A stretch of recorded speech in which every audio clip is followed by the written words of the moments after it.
Hi there, Helen here from Helen Williams Photography, and today this video is going to be all about how I structure family formals with all of my brides and grooms.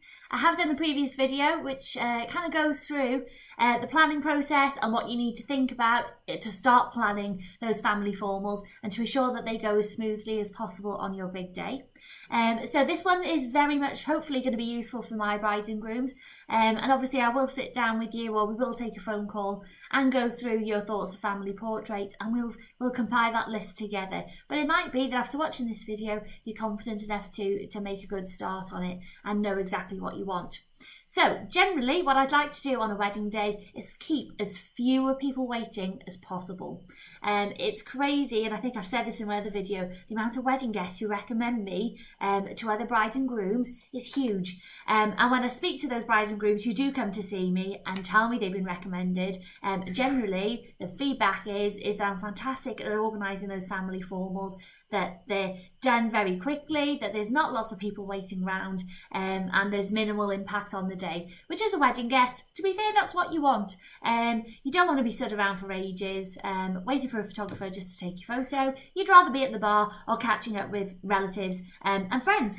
So essentially what we're going to do for your big day is you're going to need to have a look at the guest list and the guest numbers, figure out who's got the most family coming. Because as I said, we want as fewer people waiting as possible. So in terms of tallying up those numbers, whoever's got the most family coming, we're going to do your family first. And then what I like to do is get everybody out from that family.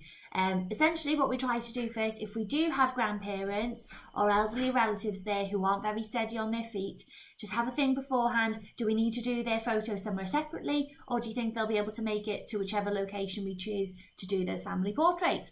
If we do have grandparents coming, and they will be okay to get out, but you don't want them stood around for too long, essentially we'll start with the grandparents first. So we're just going to do a quick photo of the two of you with those grandparents, and then at that point we call everybody in. So aunts, uncles, cousins, maybe some of your fake aunties who, you know, your mum's best friends, but they consider themselves family.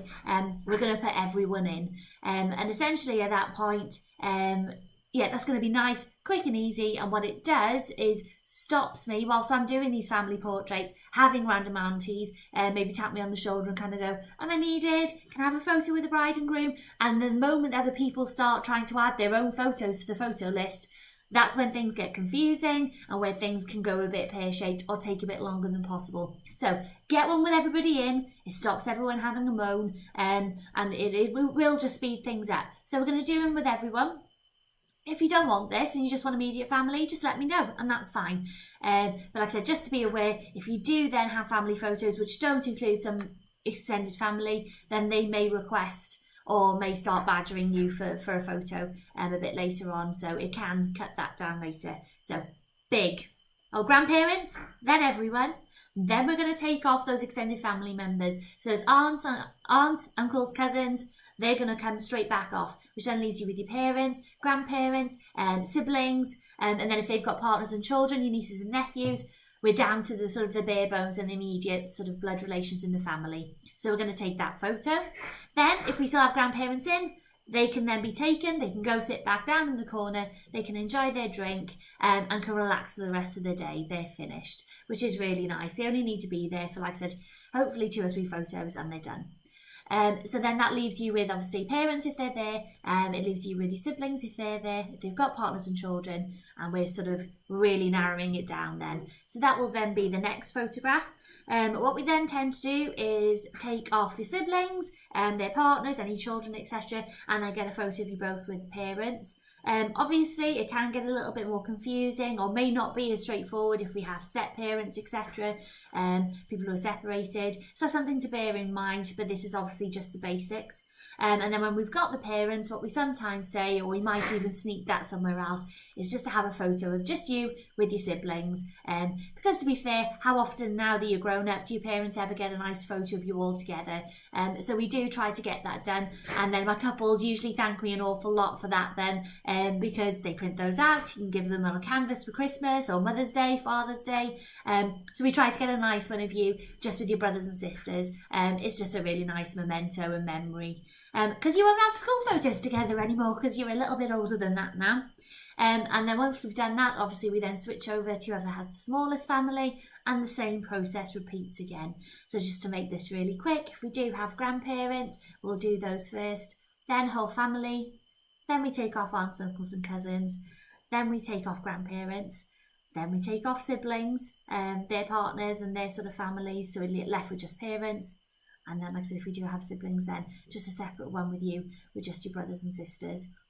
Obviously, there's lots of different combinations, and it may be due to the fact that you've had parents who split up, who aren't on a friendly basis, or have remarried, and then there's step siblings. It may be that we need to sort of repeat that 5-step process, but with both sides of the family. So it might just be with mum's family that we do all of mum's side, and then we whittle it down, and then the same with dad.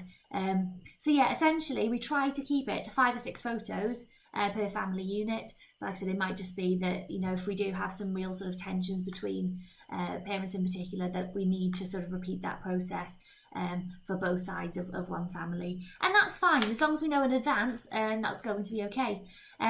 So hopefully that really sort of helps clarify things.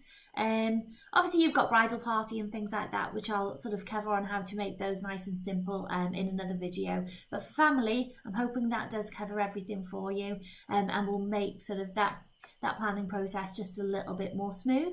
I would recommend, if you haven't seen my other video, which has got my 5 top tips for family photos, that you look through those as well, because it's going to give you just a little bit more information on how to prepare your family for those photos as well, and just to make sure that it goes really smoothly as well. So I hope this has been helpful, and if you have any questions, please just do comment, send me a message, and I'll get back to you as soon as I can.